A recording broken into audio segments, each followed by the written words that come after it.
get started. I'm going to be reacting to 10 things you didn't know about Elvis Presley, and some of y'all already know this already. I just became a fan of Elvis last year after hearing so many songs by him, reading a lot of things about him, and yeah, just learning so much about him as a person. So I just fell in love. But I wasn't a fan before. I know some of y'all already said this before. I wasn't a fan before when I was younger, because I used to hear some negative things about him. But I'm older now. I have my own mind and I do my own research, and yeah. So let's get started. So this will be fun. This is something different. I wanted to do something different about Elvis. I wanted to learn a little bit more. You know, there's a few things I'm learning, but I want to learn more about him. So yeah, let's get started. So you're tired of hearing me yapping. What culture? Okay, Who is the king of music? Is it the king of rock and roll Elvis Presley or the king of pop Michael Jackson? This dispute has been going on for years and will never ever come to a conclusion. One thing is for sure though, is that I am a huge Elvis Presley fan, right down to the ridiculous sideburns that I rock.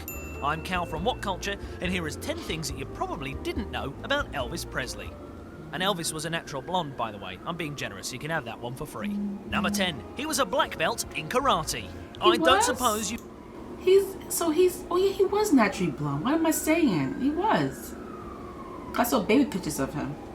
Snake hips without some form of training, and it's been said that Elvis Presley was a very generous man. This can confirm it. The king was so much of a fan of martial arts that he gave his instructor $50,000 to start his own karate school in Memphis. Well, you're one hell of a guy, Elvis. You're one hell of a guy. Number 9. He was very generous. Leading on from number 10, Elvis's generosity is well known amongst fans and friends alike. A little less known is the particular story where the king got into the back of his limo, asking the driver, "Hey buddy, you own this limo, or do you work for the company?" The sheepish driver responded by stating that he worked for the company. The king replied in his soft velvety voice and said, "We own it now." Making Elvis's tip to the driver the limo he was driving. I'm sure the driver probably said something along the lines of, Yeah, I mean, I don't know why I'm acting surprised, because we all know that he's a generous man. We know, you know, that he's that type of person. But that is so amazing. Can you imagine you work for a company and someone just gave you a whole bunch of money and say, here, start your own business? That is a blessing. Yo, I must have said this 1,000 times in most of my videos, that he is an angel on earth. You know, God sent him, sent him as a gift for us, and God was like, it's time for him to come back home. Oh man. Thank you very much.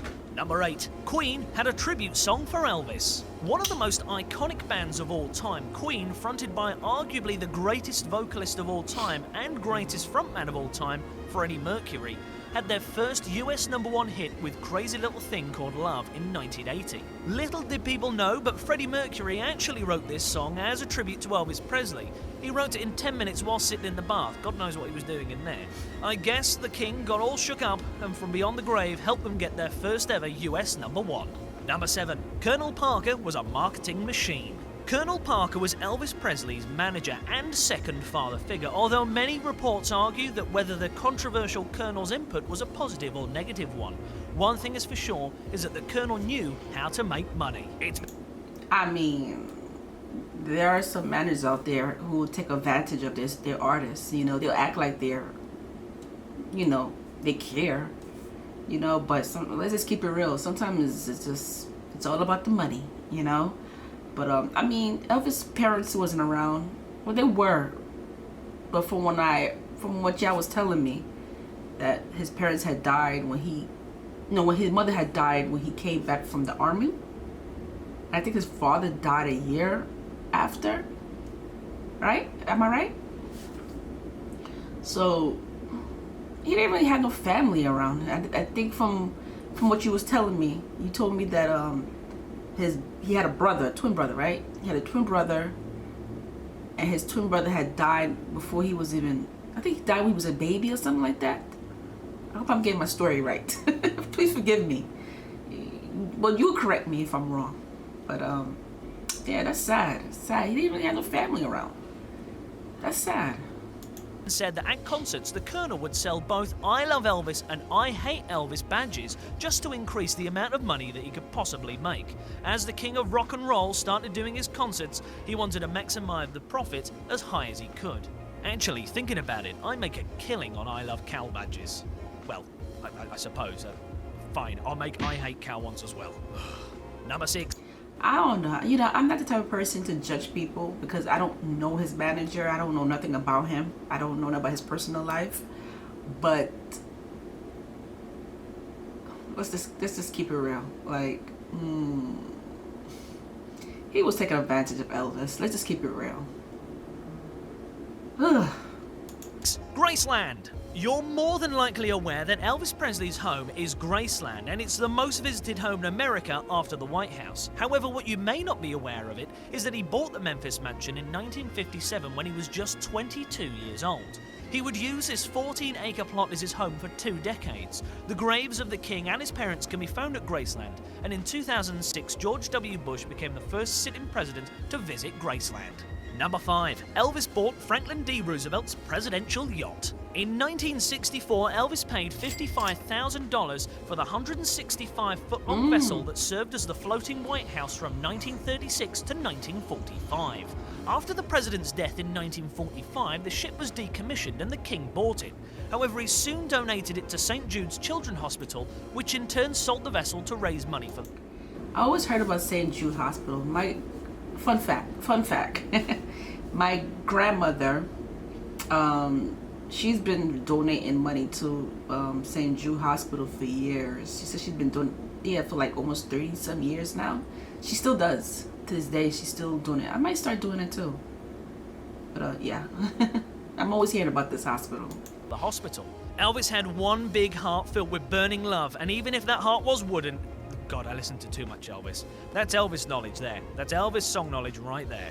Number 4. Elvis never performed outside of North America. An estimated 40% of Elvis's music sales have been outside the United States. However, with the exception of a teaspoon's worth of concerts that he gave in Canada in 1957, he never left North America to perform. A number of different origins have suggested that Colonel Parker turned down fruitful offers to perform overseas due to him being an illegal immigrant and feared that he would not be allowed back into the US. Elvis didn't go alone for the fear of being lonesome, and he didn't want to be cruel to the Colonel.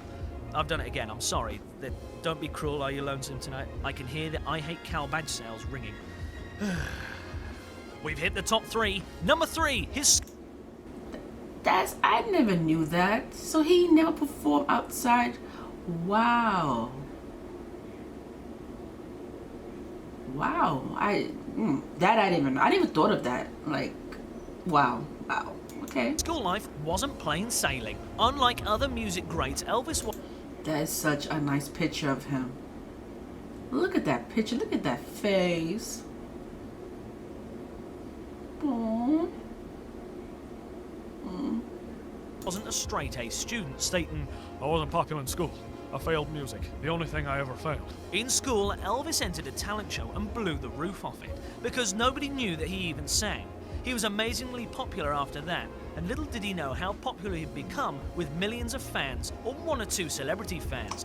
Number That is such a nice picture. I wish I could have caught that picture. That was a nice picture. 2. His underwear went on auction. In 2012, Elvis Presley's underwear was put on auction, but That's not his underwear, right? surprisingly, nobody bought them.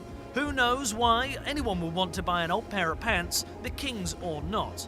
It's never been listed as to whether it was the early attractive double leather, double denim Elvis or the jumpsuit Viva Las Vegas. I mean, there'll probably be somebody out there who would buy his underwear, but that underwear I just saw didn't look too clean.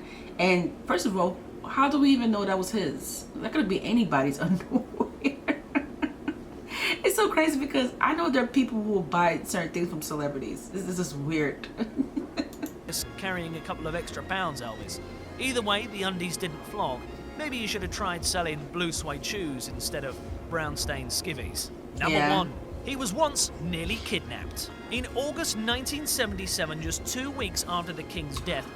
I hope that's not his body. yeah, I'm gonna blur his face because I don't know if that's really Elvis, and I feel like that's disrespectful. I don't like that. So I don't like to show anybody's face that's in a coffin. Let's just respect the dead.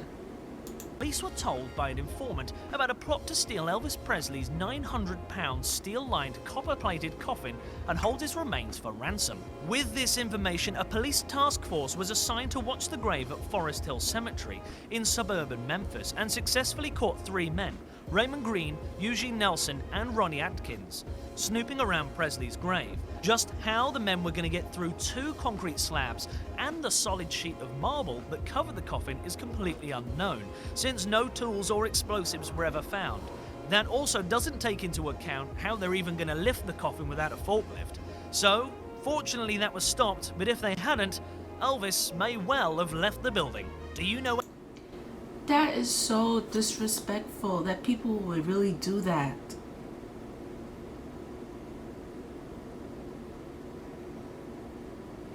It's bad enough this poor guy, you know, he's been through so much.